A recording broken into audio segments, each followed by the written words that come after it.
Computer System 1. Learning Objectives. At the end of this topic, you will be able to define a computer system, list the hardware and software components of a computer system in the initial days and now, and then you will know the various functions of a computer system. After all this, you will be in a position to differentiate between computer architecture and organization. The definition of organization will lead you to understand and explain what interconnection structure of the parts connecting the peripherals to the computer are, and what the organization of the system bus is. So, let us begin the first chapter. Outcomes. By the end of this topic, you will be able to implement a computer-based system, process, component, or program. Apply knowledge of computing and mathematics appropriate to the discipline. Use the fundamentals of computer organization as a tool in the engineering of digital systems.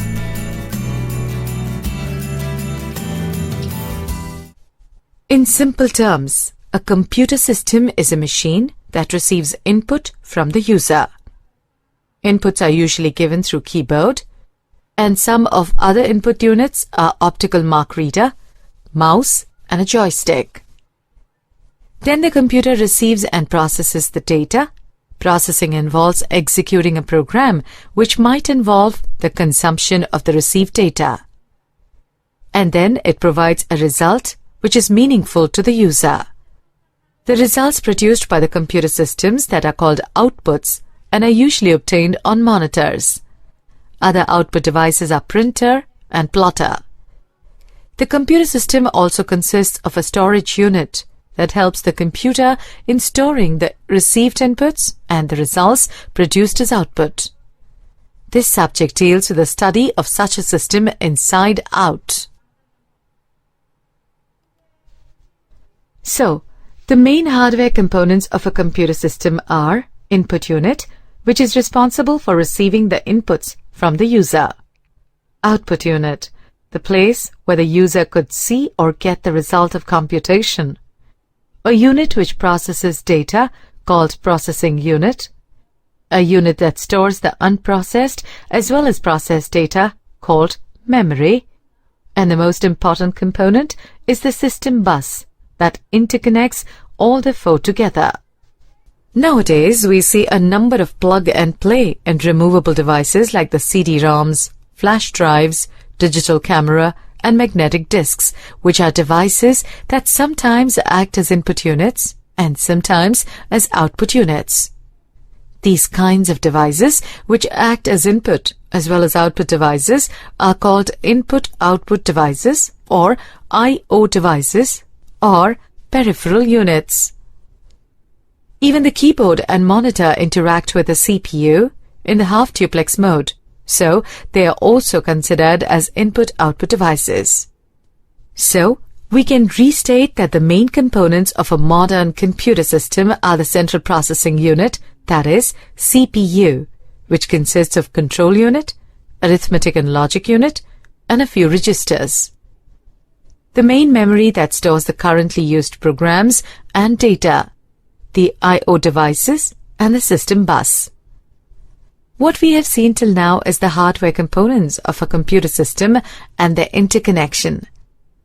Let us see if there exists a software component too. For that, let us observe the working of a simple calculator. The user provides the input, which is a simple instruction through the keypad. The device processes and produces the result within no time. A calculator is an example of a simple computer, which is capable of performing a well-defined set of arithmetic and logic operations. And the user provides instructions to do tasks, which are a direct execution of these operations.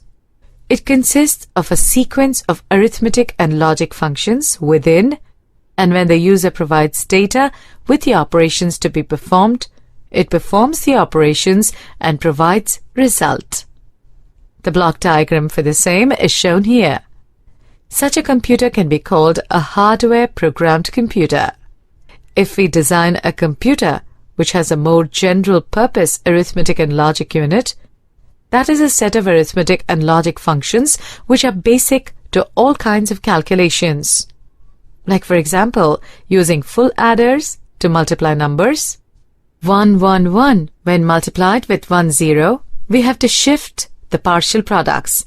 For 0 we put zeros, and for 1 we copy the multiplicand, and then add to get the result. Here then, such a computer would require an external source to control the basic arithmetic and logic functional units. This external source is called the control unit. Acts on the basis of the instructions by generating control signals appropriate to the instruction. The block diagram is shown here, and this computer is a software-programmed computer or a general-purpose computer. With general-purpose hardware, the system accepts data and control signals and produces results. The control signals are supplied on the basis of what instruction the control unit receives. This implies that for every instruction, there is a set of control signals to control the ALU. So that facility provides a convenience for the user to provide the tasks to be performed by the computer in bulk. The tasks are given in the form of a logical list of instructions called a program. All the codes or instructions which have been assigned a set of control signals constitute the software component of a computer, technically termed as the instruction set. This is the instruction set for IAS computer, a general-purpose computer designed by von Neumann and his colleagues at the Princeton Institute for Advanced Studies. Since the instructions need to be provided in bulk to the general-purpose computer, a concept called stored program was introduced and implemented in designing the IAS computer. The structure of the IAS computer is shown here.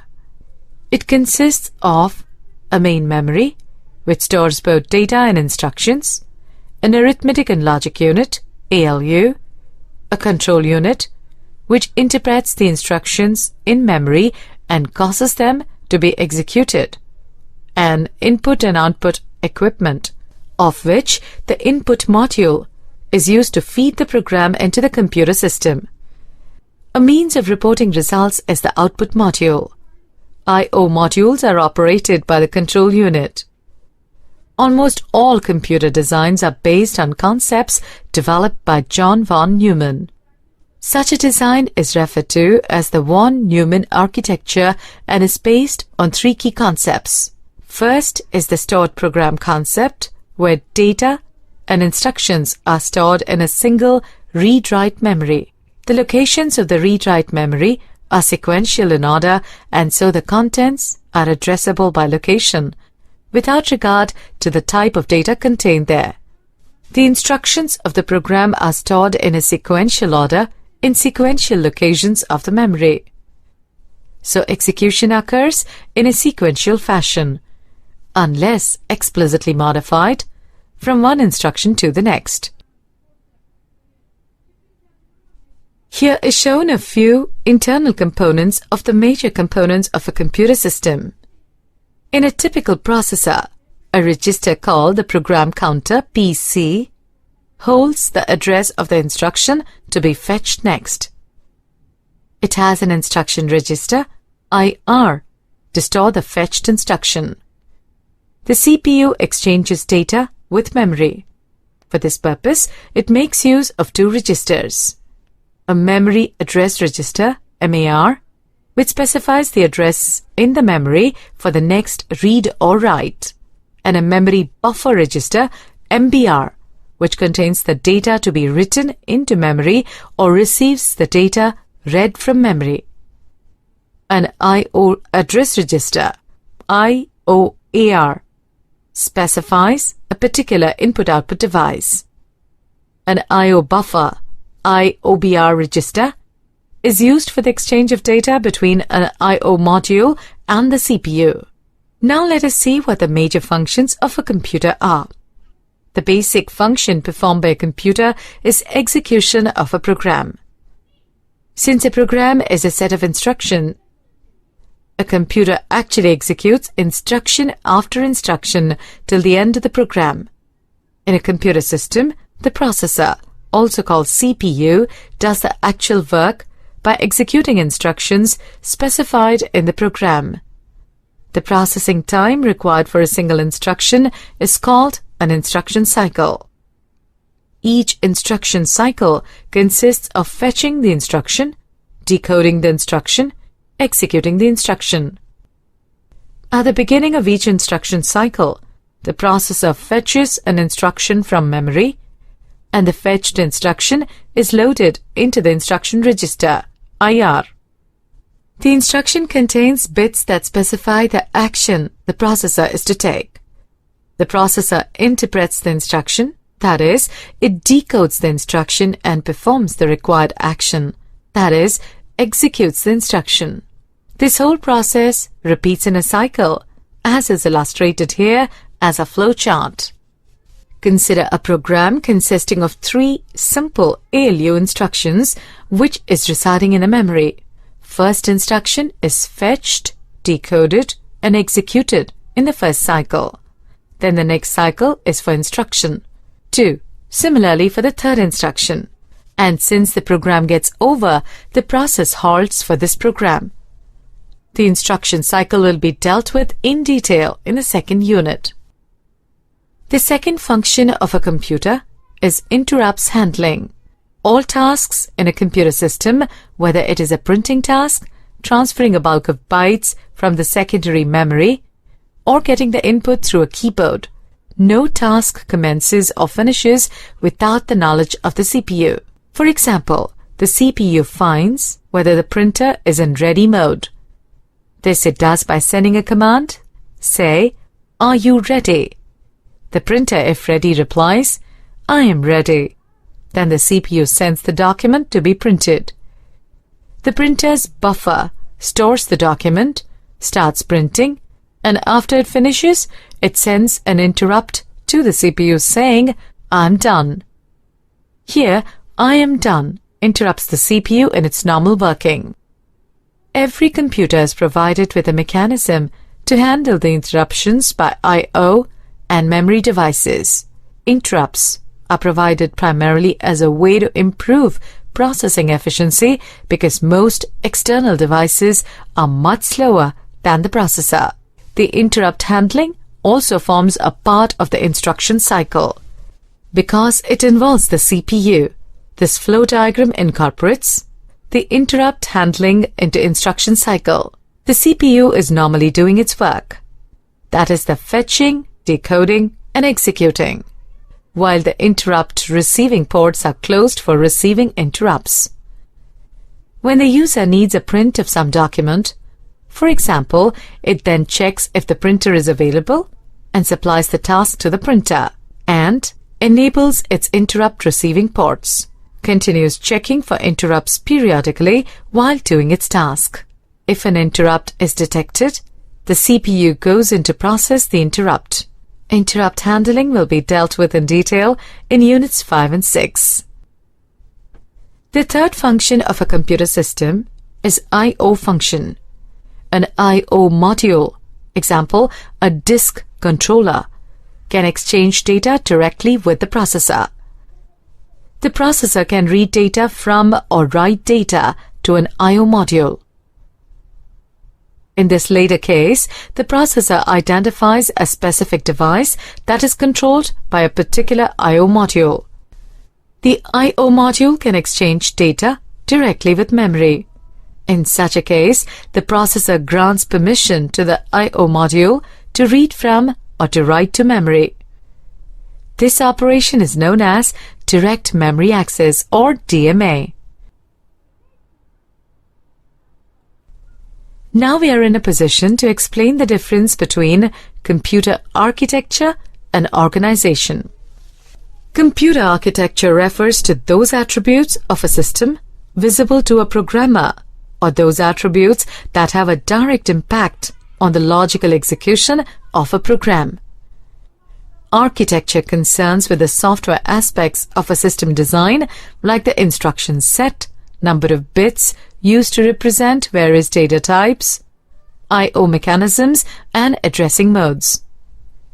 Computer organization refers to the operational units and the interconnections that realize the architectural specifications.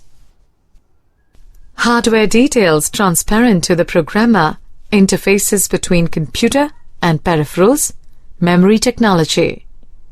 Now we are in a position to explain the difference between computer architecture and organization. Computer architecture refers to those attributes of a system visible to a programmer, or those attributes that have a direct impact on the logical execution of a program. Architecture concerns with the software aspects of a system design, like the instruction set, number of bits used to represent various data types, I/O mechanisms, and addressing modes.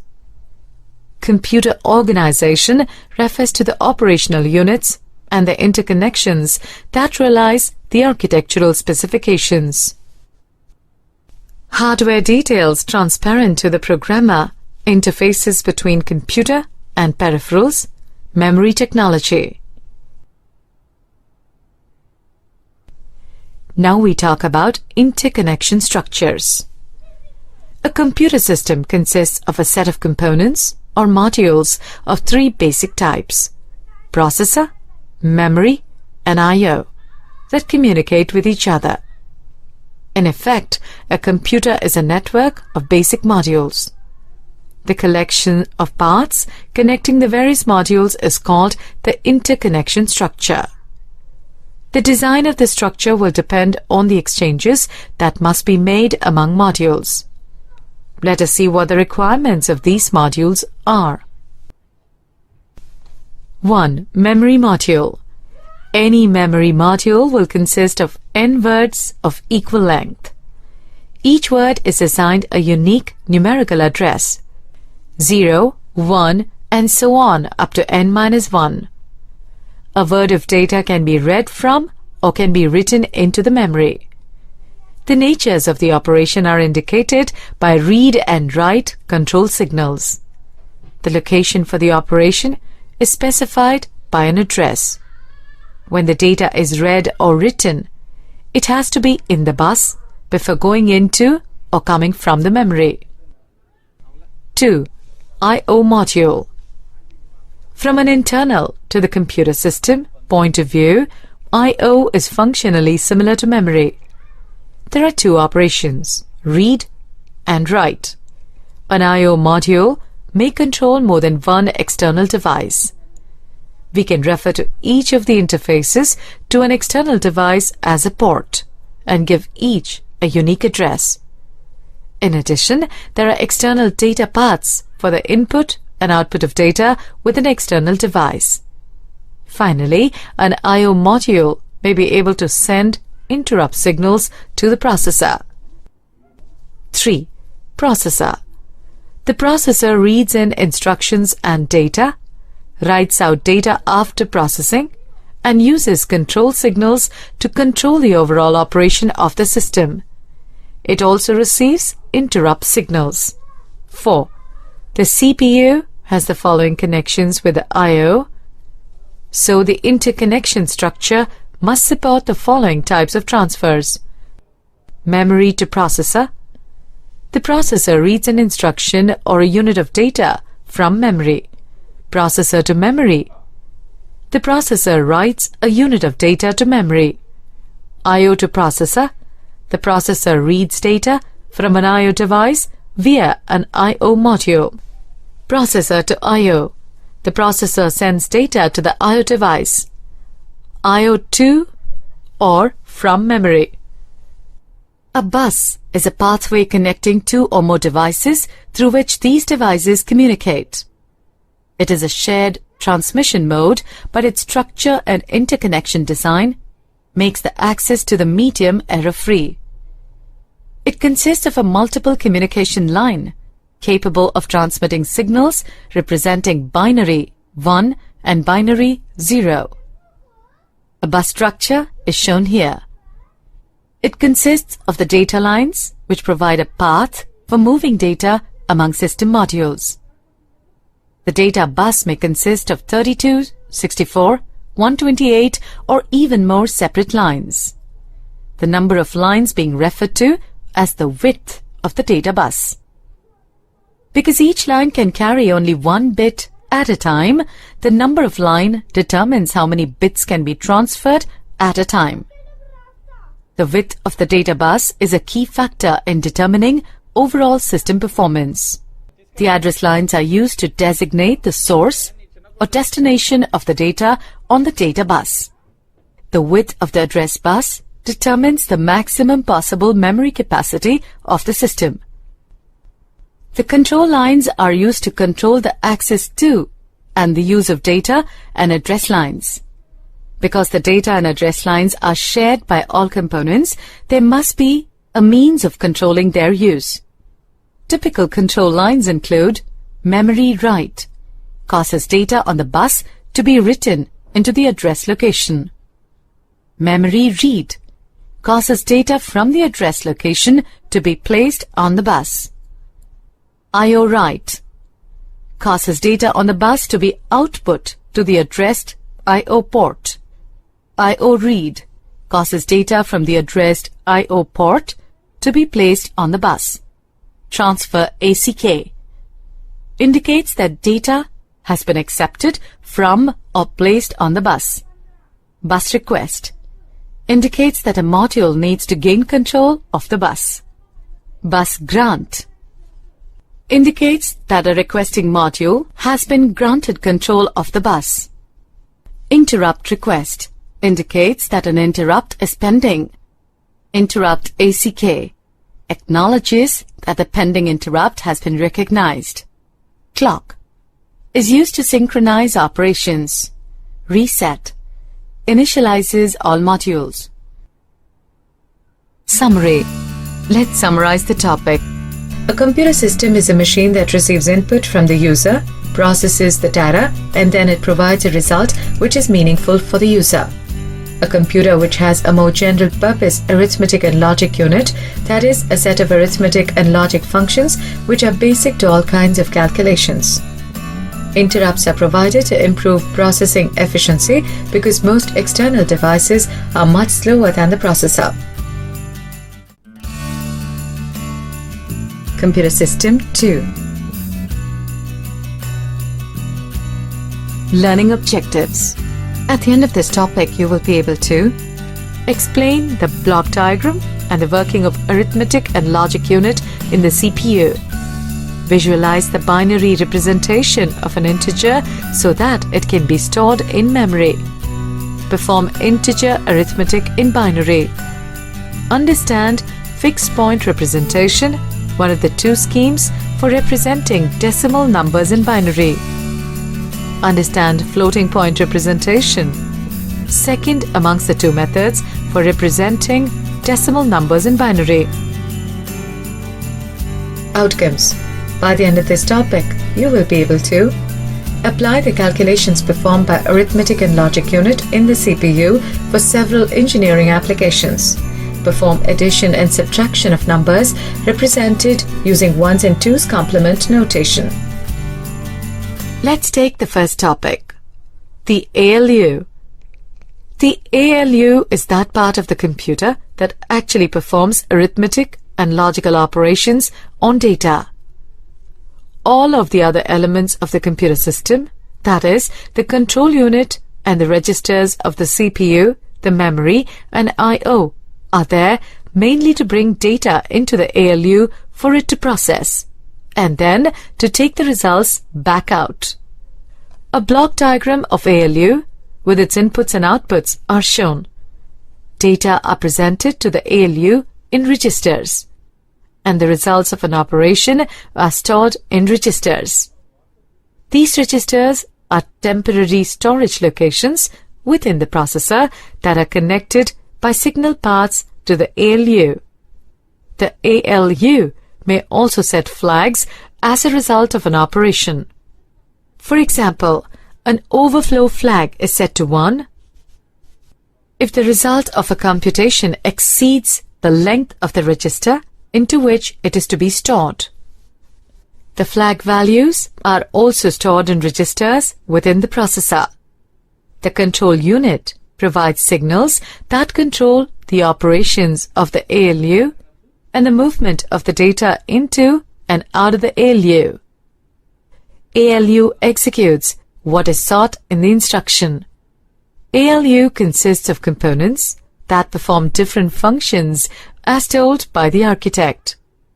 These components are based on the use of simple digital logic devices that can store binary digits and perform simple Boolean logic operations. For example, the addition of two 4-bit numbers circuitry consists of 4 full adders. A0, A1, A2, A3 are the bits of the number A from right to left. B0, B1, B2, B3 are the bits of the number B from right to left. The result can be seen through the output S0, S1, S2 and S3 with carry Cout. A set of arithmetic instructions for the IIS computer is shown. The following numbers are integers. Numbers can be represented and stored in computer systems in binary 1 and 0 only. So, there is a requirement to represent integers in binary. A positive integer, say, plus 25, also 25 in decimal, can be represented in binary by converting the decimal number into binary number. So, the decimal number 25 can be represented as 11001. Since processor registers or memory locations are of regular size, maybe 8-bit, 16-bit, 32-bit or 64-bit, then the proper representation of 25 is 000111001 in binary in the 8-bit setup. But how can we represent minus 25 in binary? There has to be a method for representing the sign also. That is how the following three methods were proposed to represent a negative integer. They are signed magnitude representation, signed ones complement representation, and signed twos complement representation. Signed magnitude representation involves breaking the binary representation into two parts, sign part and the magnitude part. 1-bit value can be used to exhibit the sign 0 for plus and 1 for minus. So, an 8-bit register can accommodate signed decimal numbers from plus 0 to plus 127. Which means the negative counterparts are going to be minus 0 to minus 127. But minus 0 has no meaning. So signed magnitude representation has a limitation. Let us see the signed ones complement representation. It involves the following rule. All the positive integers are in their normal binary forms and the negative numbers are represented as ones complement of their positive counterpart. For example, minus 25 is represented as ones complement of 25. The resulting number has 1 as its MSB. We know in 8 bits we can have plus 0 to plus 127. With a 0 in MSB. Taking one's complement of these numbers, we have numbers from minus 0 to minus 127. This shows that one's complement representation has limitations too. Let us see signed twos complement representation. The rule is the same as that for one's complement, but here we take the twos complement of the positive counterpart. Here there are no conflicts for 0. That is why signed twos complement method is widely used. Let us do a few arithmetic with integers and view them in terms of integer representation. Following the rules of ordinary arithmetic, The addition of two numbers in the signed magnitude system will be performed in the following way. If the signs are the same, we add the two magnitudes and give the sum the common sign. If the signs are different, we subtract the smaller magnitude from the larger and give the result the sign of the larger magnitude. For example, plus 25 if added to minus 37.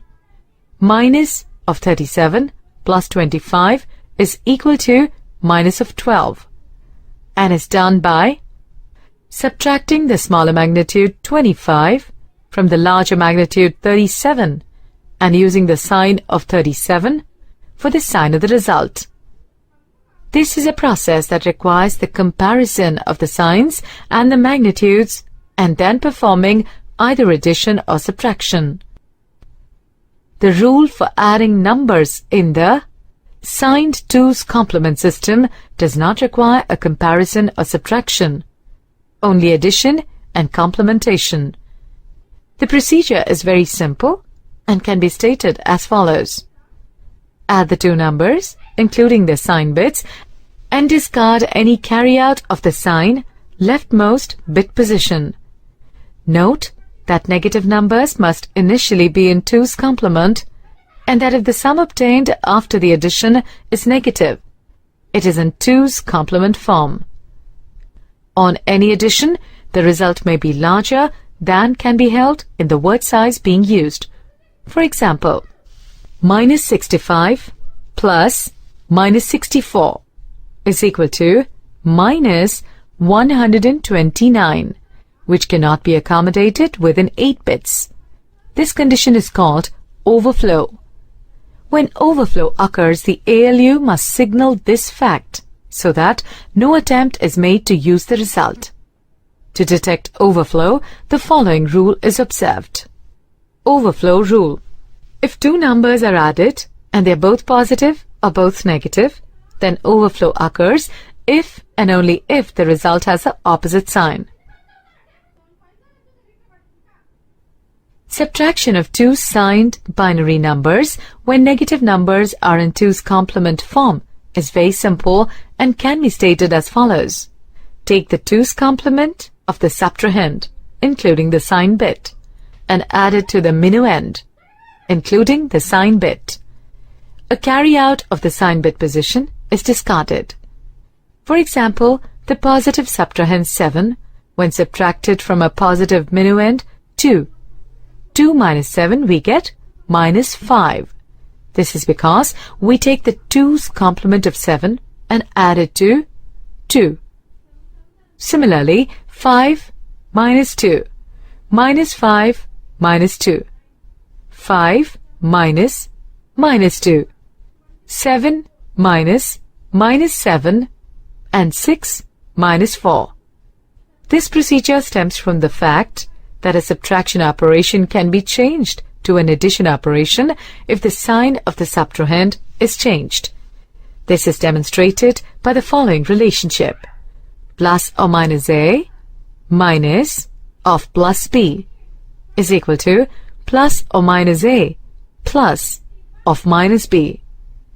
Plus or minus A minus of minus B is equal to plus or minus A plus of plus B. But changing a positive number to a negative number is easily done by taking its 2's complement. The reverse is also true because the complement of a negative number in complement form produces the equivalent positive number. Positive integers including 0 can be represented as unsigned numbers.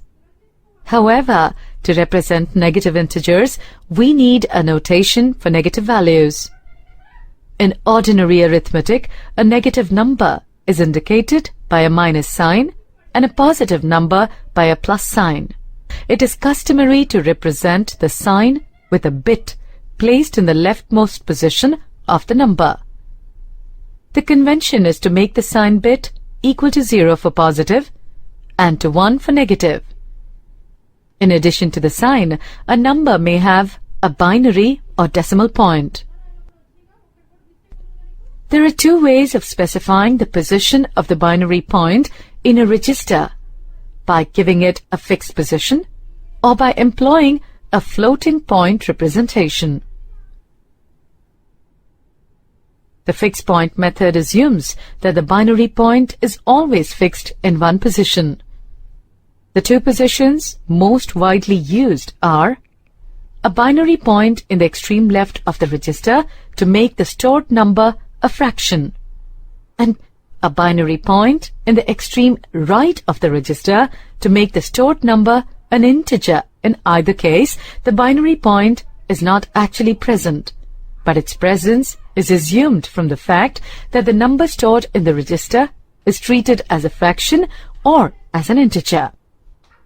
In order to represent positive 24.9 in the fixed representation format, the number is broken into two parts: 1, the fractional part, and 2, the integer part. As said, the fraction is prefixed with a dot and integer is followed by dot. The floating point representation of a number has two parts. The first part represents a signed fixed point number called the mantissa. The second part designates the position of the decimal or binary point and is called the exponent. The fixed point mantissa may be a fraction or an integer. For example, the decimal number plus 6132.789 is represented in floating point with a fraction and an exponent as follows. Fraction is plus 0.6132.789. Exponent plus 04. Floating point is always interpreted to represent a number in the following form: m into r to the power of e. Only the mantissa m and the exponent e are physically represented in the register, including their signs. The radix r and the radix point position of the mantissa are always assumed.